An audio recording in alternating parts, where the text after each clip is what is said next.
So, this is the part where we're actually going to make soap. We made our lye. That was a two-step process. I have my olive oil, and we'll combine the two and make medieval soap.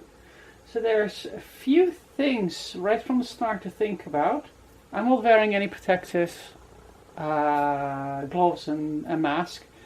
I normally do when I'm making commercial soap, which is from sodium hydroxide or sodium lye, which is pH 14.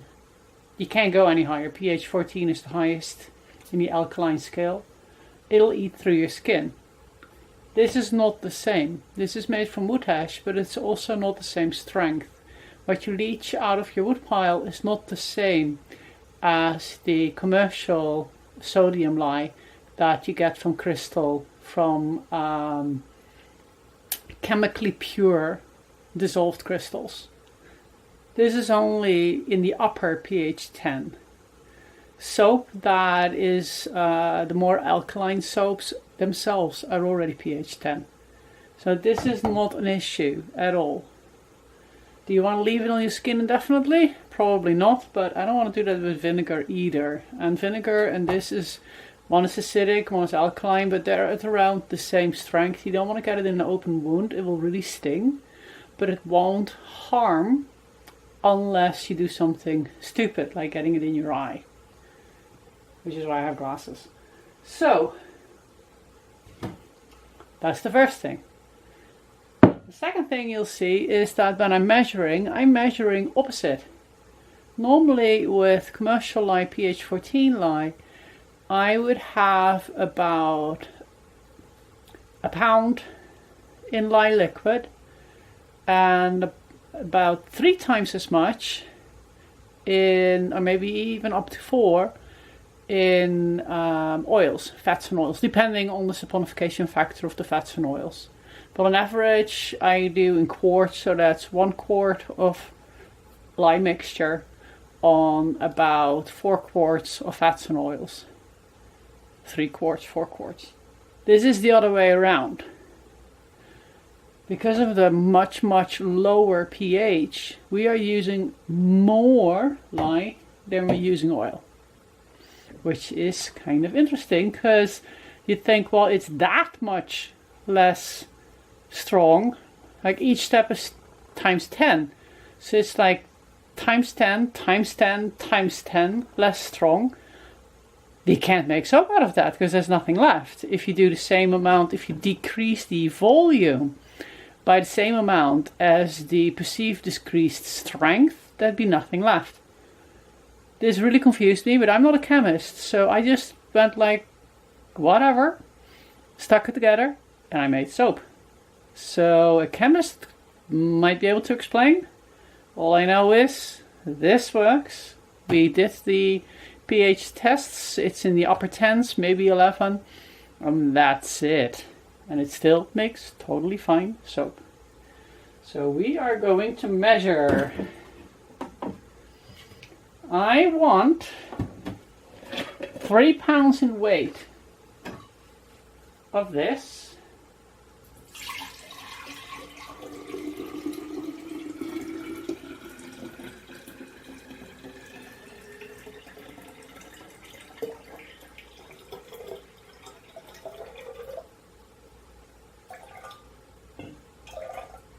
Perfect.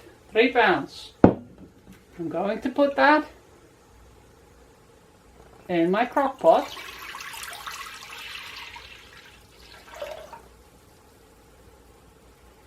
And then I'm going to get my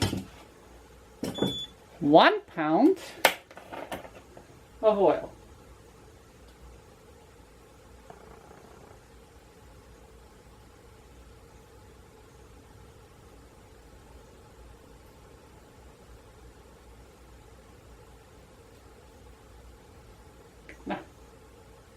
Almost there.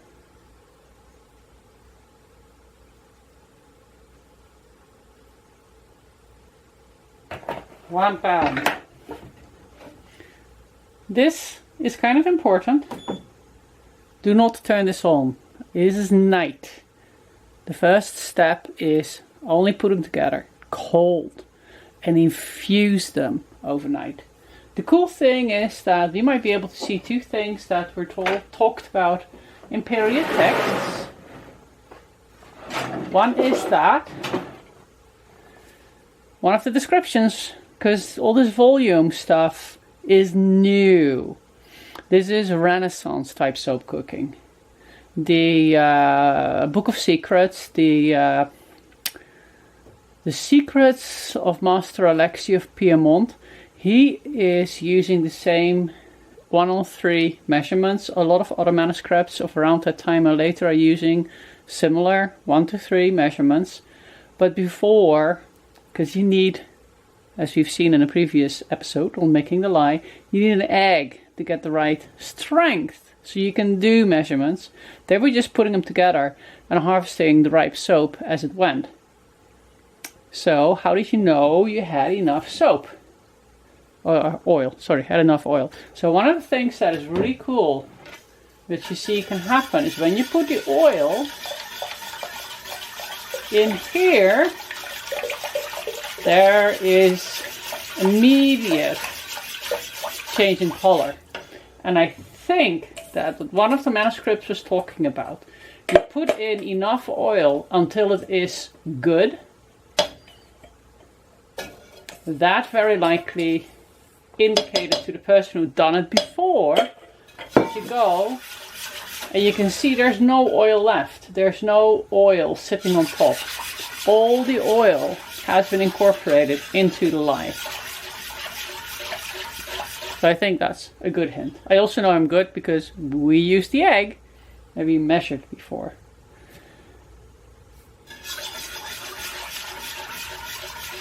Another neat thing in the manuscripts is that they were talking about fermenting. We ferment overnight. What they meant, not particularly fermentation as in making cheese or making wine. What they're meaning is the medieval definition of fermentation or ferment, and that is to change from one property into another. And that's what's happening. You're having the saponification very slowly infusing throughout this. So when we start heating it, it'll be more complete and it'll be faster. It still takes forever. Don't get me wrong. It's not something you do in an 8-hour day. But it doesn't take a whole lot of looking after either. So I'm going to let this sit overnight. It's nice and white. I want it to look like milk. Put the lid back on and let it sit. About my equipment, pretty much everything can be used for food because this is not that caustic. The only thing I would hesitate with reusing is the crock pot, and not because that you don't want to eat the lye, but because the lye, because it's cooked for so long, is etching the inside of the crock pot. So it's no longer shiny. It's very dull, and at one point parts of the glaze are probably going to chip off. So you do want to have a dedicated medieval soap crock pot. You don't need a dedicated whisk or other devices. Those will be fine. Okay, so now we're letting it sit. We're letting it sit until it's good. See you in the morning. So it's the next day. As you can see, it looks good, nice and mixed. We'll mix it again and get a beautiful pearlescent texture. There will always be some separation of the oil and lye.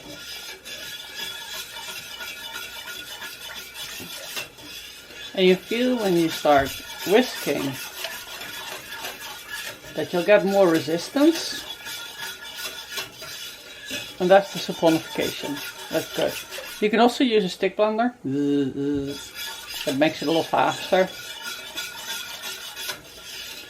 But it's not really necessary. And since this is a medieval soap, I figured I'll use the stick blender for hot process, or the cold process, sorry.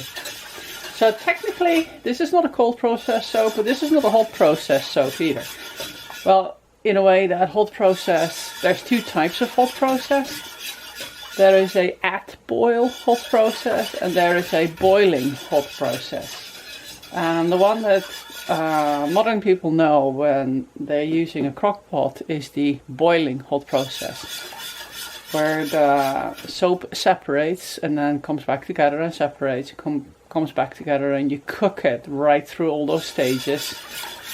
And you end up at a soap that only needs 2-3 days to cure, to harden, and then it can be used. Cold process soap is done at, it's not quite room temperature, but it's pretty close. It's either 90 degrees or 120 degrees, depending if you're using oils or fats.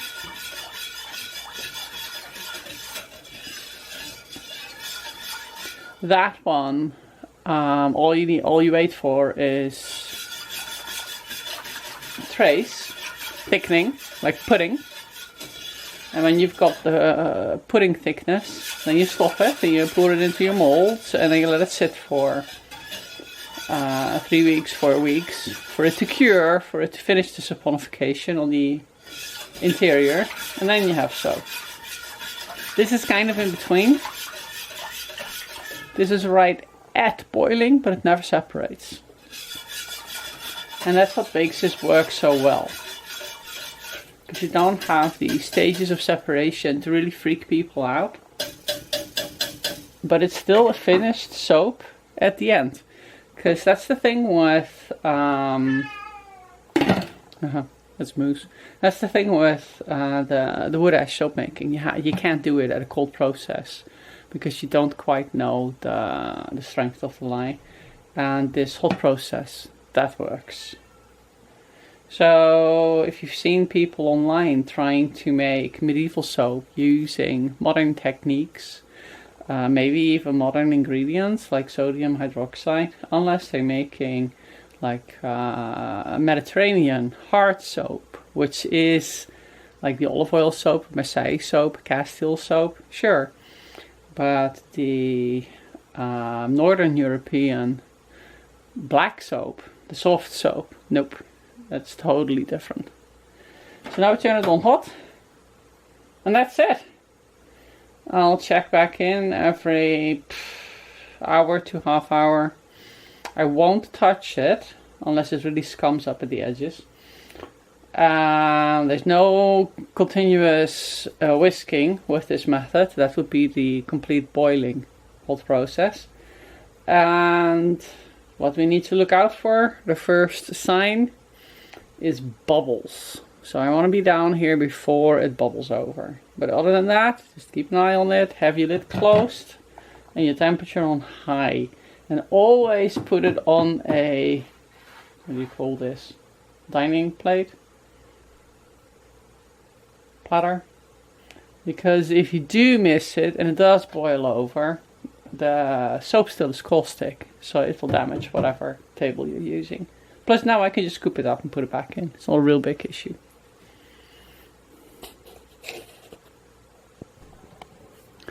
So this is the first hour. We have a tiny bit of bubbling at the edges. And that's it. It's very exciting. So we'll keep checking in every hour and keep you updated. So here we are at the second hour, and we're definitely getting bubbles. They're all generating from the outside, of course, outside in. And I'm not taking the lid off on purpose, because the moment I take the lid off, it'll all collapse back down, because we lose the heat. It needs that build-up heat to really get it going all the way around. So, no mixing unless there's real big crud build-up. And for that we have our spatula. And no messing with it until it totally bubbles up. And we're not quite there yet. So hour 2. We'll see you next at hour 3. So here we are at hour 3. And we're getting some good soap action happening. Then we'll just keep it going until the whole thing foams up. And just before it escapes from under the lid, we go to the next step. This is mesmerizing. This is actually the only bit of the whole soap making process that looks like something's happening. The rest is fairly boring. So I'll probably check back in half an hour or so. It takes about 3-4 hours to get to the first step.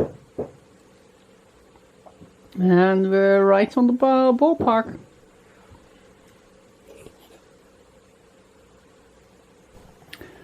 At hour 4 and things are happily bubbling away. Well, I've been checking in every half hour now, but it doesn't look like it was quite necessary yet. But the saponification is working. We have bubbles.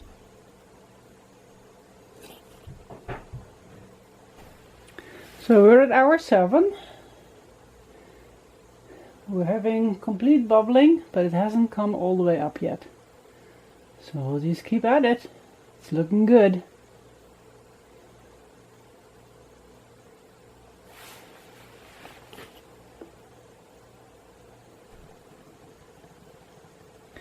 So now we're at hour 8. We're getting a lot more bubbles happening. It's about half full with bubbles, big bubbles. So we're getting close to the end of the first stage. It's also 8 o'clock at night. So I'm not sure I'll be able to finish this in one go.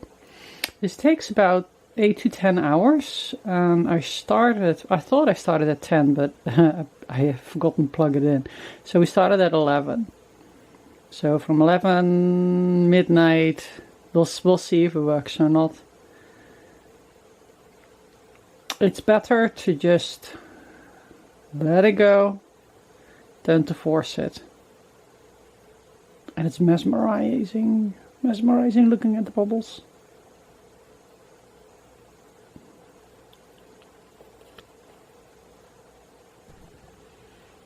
And here I came, just half an hour later, and voila, we have cookover. So we're going to let that down.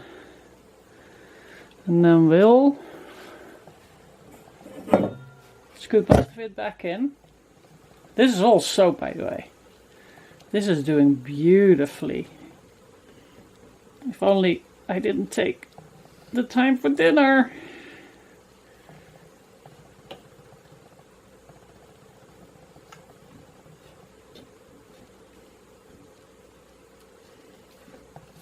So, put it all back in.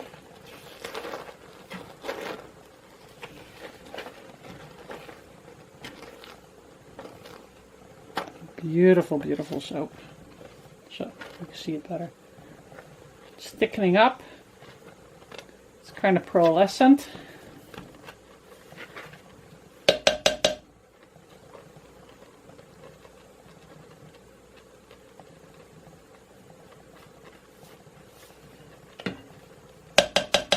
Normally I would do this in the kitchen so I could really see and keep an eye on it, but with the everybody being at home and all that, it isn't really working out so well. So I have it down here. That's why I keep running back and forth.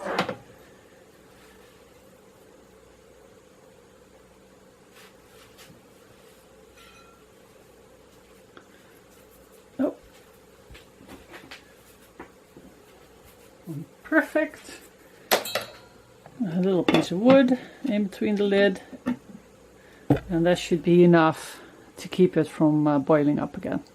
And we only have a tiny bit of spillage, so it's actually not that bad.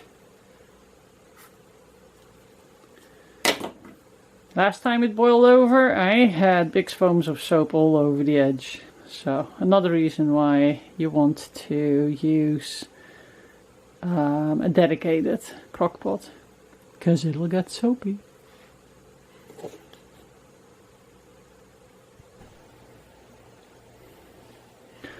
So it's about midnight and we are having tectonic plates. I'll show you. Lots of bubbles. Ooh, lots of finished soap.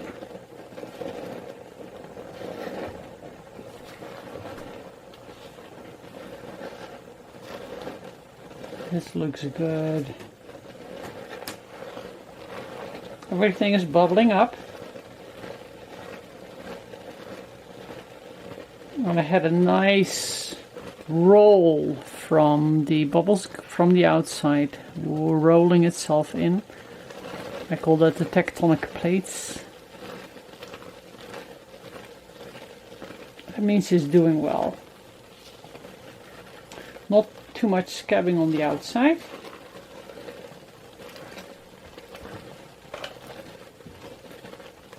So we are going to turn this off for the night. You did well, and we might actually have soap tomorrow.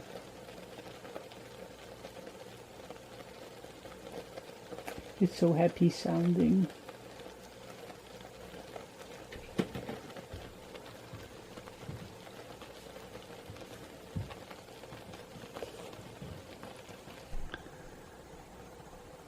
So it's the next morning, it's cooled down. You can see a nice formation of soap nodules in there, but there's still some oil and lye around, so we know it's not quite done yet. So we'll keep, see, this is nice soap. Spreading nicely, but not quite incorporated yet. So we'll keep heating it up.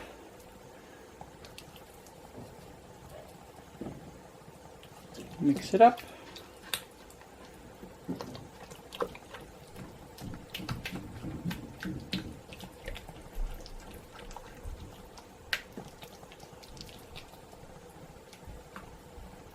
And we've also reached the stage of pudding. So I'm going to leave the lid off for now.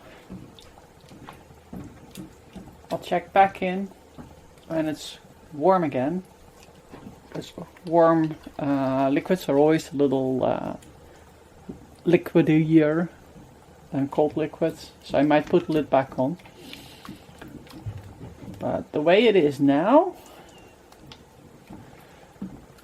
indicates that it needs to start evaporating.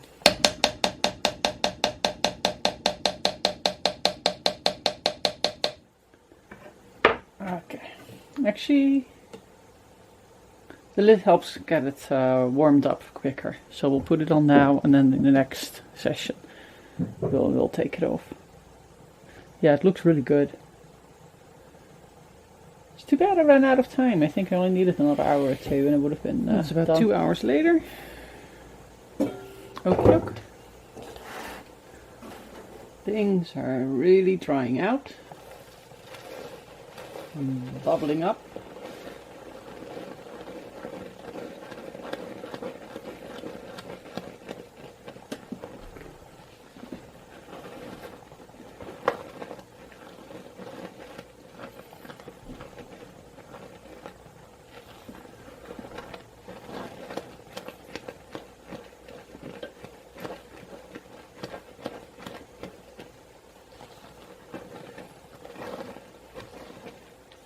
There was still a little loose liquid at the bottom, not very much,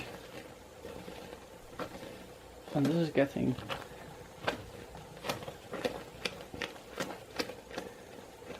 nicely bubbly and applesauce thick, so we're going to leave the lid off for now. Let it dry out.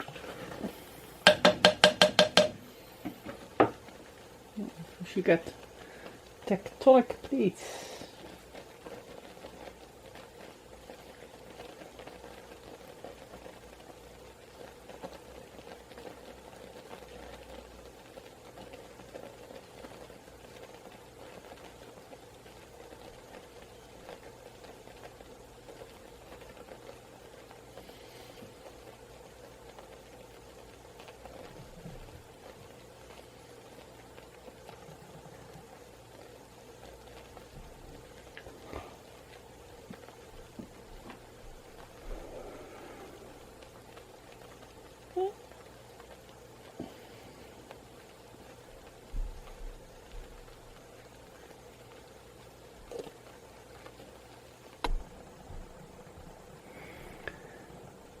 It is now 3.5 hours after I started it for the second day. And we are at the tectonic plate stage where it's turning from the outside in.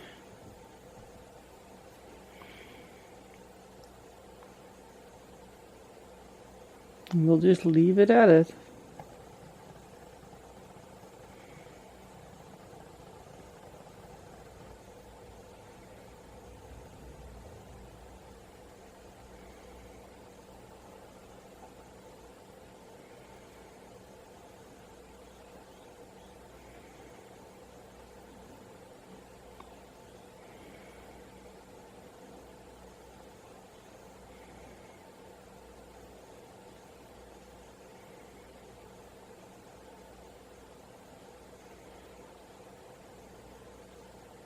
It's mesmerizing to look at.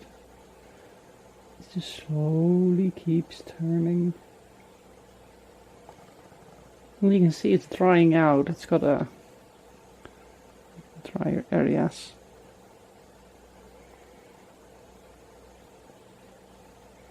Skin forming.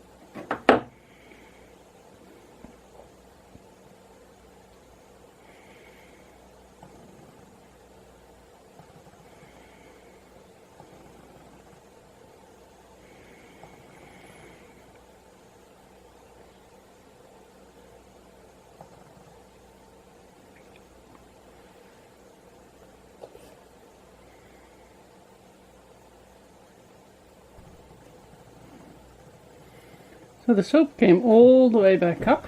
This is why you don't want to have the lid on, because it'll creep right underneath. It's beautiful foam. Seems to be all incorporated.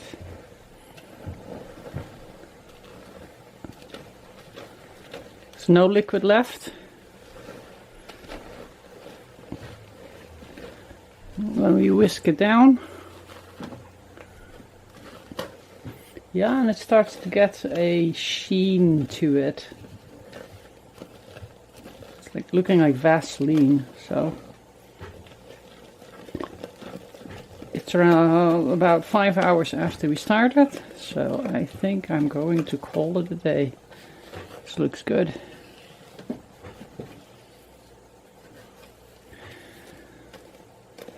So I've cooked soap in one full day. Started at 8 o'clock in the morning, and you get a more translucent soap. This soap, if I find if I do it in 2 steps, the soap itself gets a little harder, so it's even you can mold it a little bit, which is pretty cool. But whether it's really liquid, like liquid soap, modern liquid soap, or if it mimics a bar, excuse me, a bar soap, it still behaves as a liquid potassium hydroxide soap when you put it in water. So the moment you get a little bit of this soap and do your hands with it, it immediately falls apart.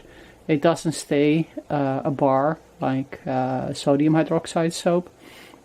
So it's nice to have a harder bit because it's easier to partition out. But honestly, I have a big jar that I just scoop out.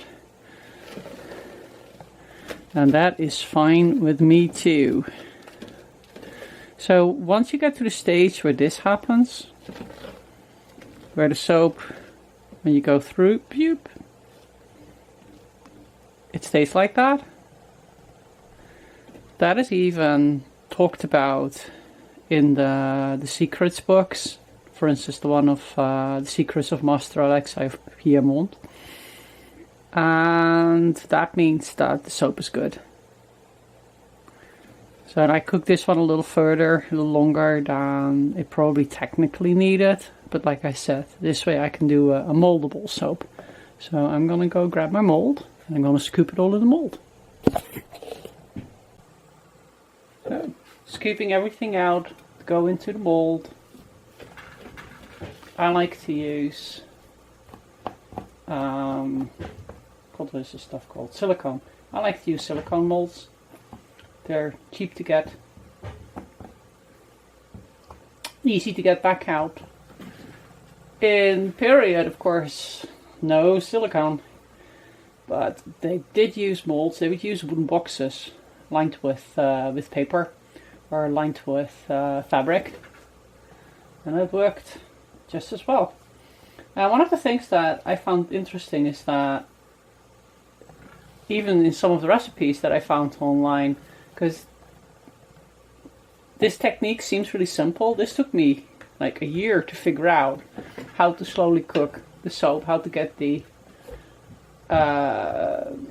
percentages right, and not to stop too early, because that's another mistake that a lot of beginner soap makers make with the woodash soap. They stop too early, and they're expecting to get a cold process soap making process. This is not cold process at all.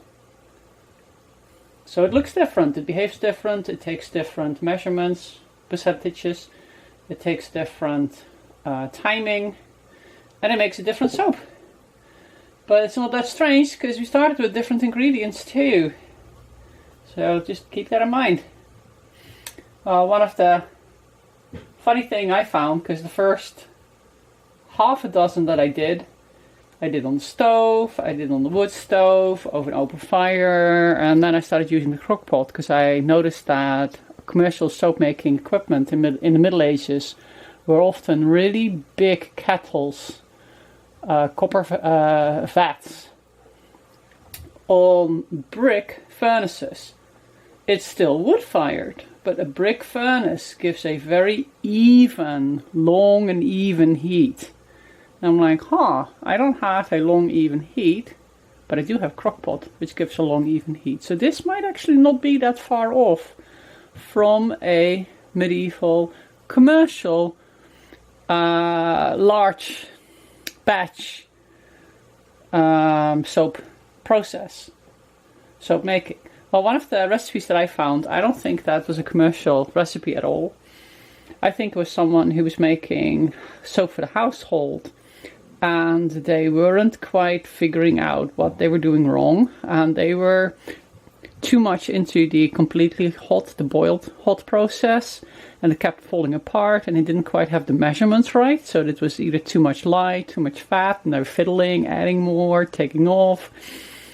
And you could really see in the recipe from the little tidbits that they put in there, like if this happens, then you can compensate with that. When I started making this soap on a more regular base and succeeded, I'm like, oh, they are compensating for recipe faults that the late 16th century recipes are starting to account for. So they don't have to do that anymore.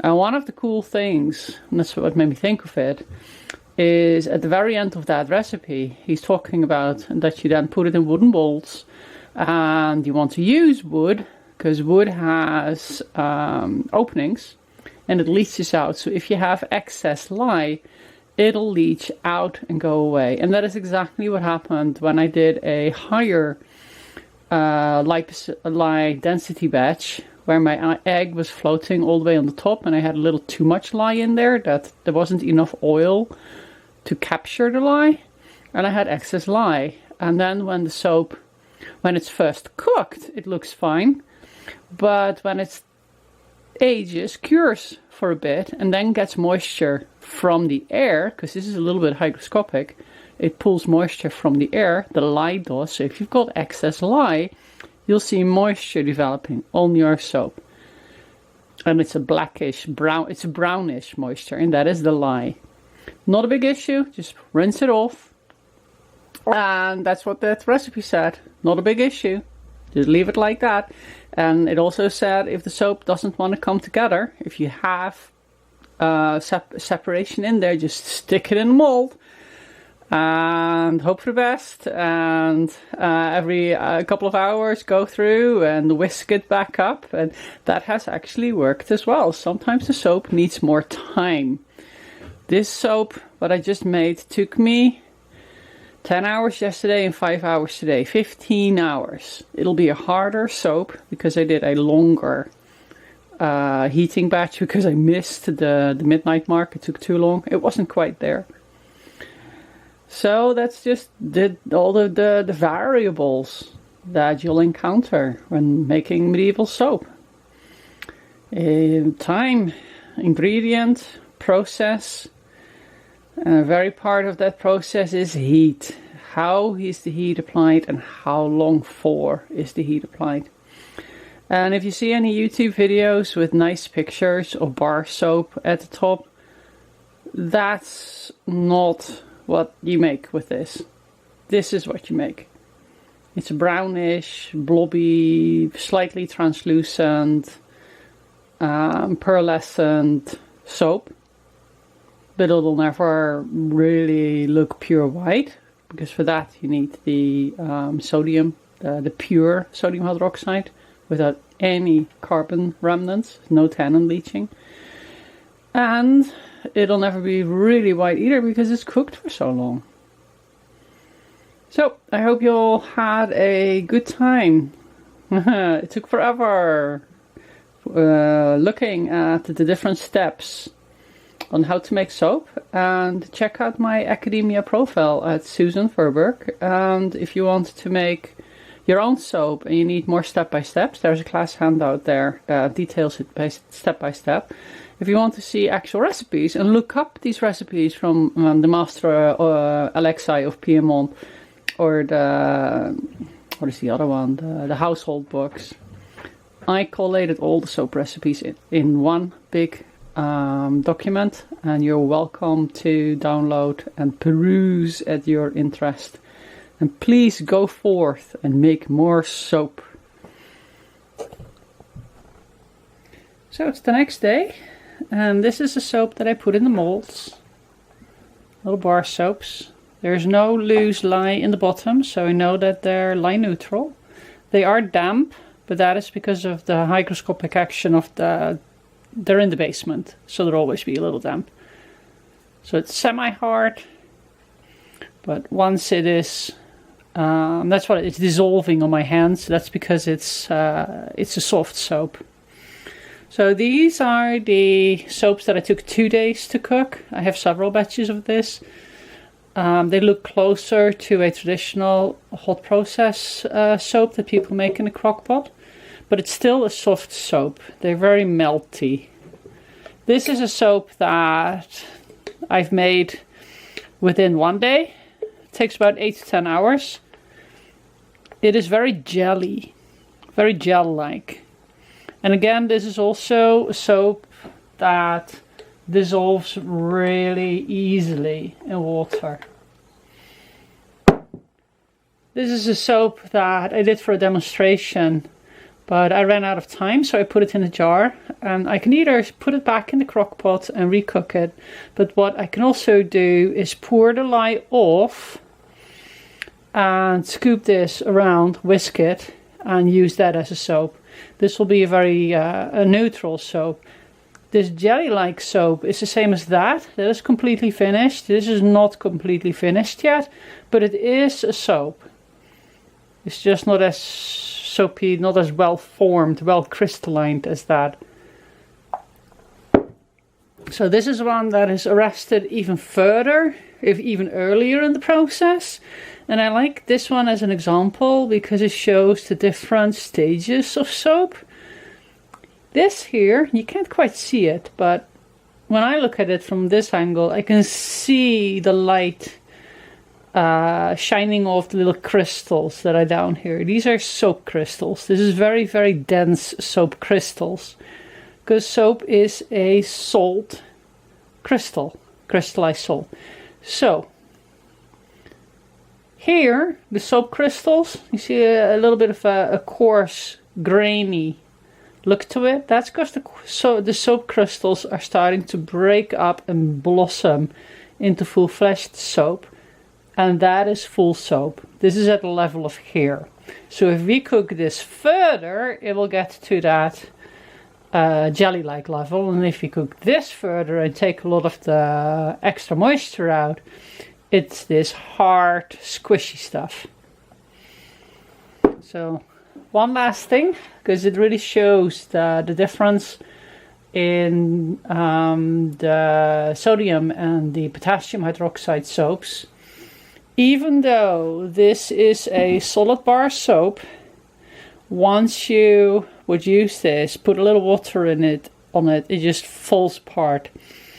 I could use this maybe two times, maybe only once in a shower, because it would just fall apart. And that's because it is a potassium soap.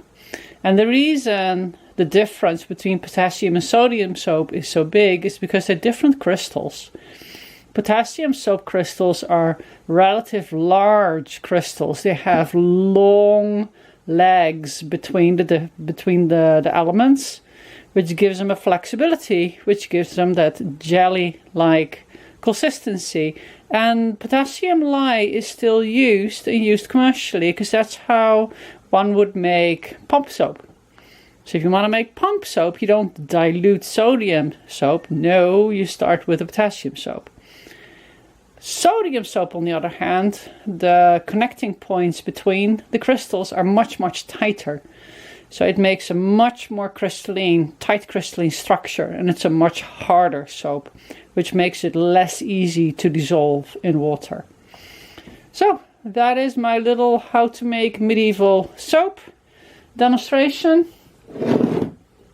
So we go from lye, tested with an egg, with olive oil, cook it forever, and you get a jelly or a bar soap.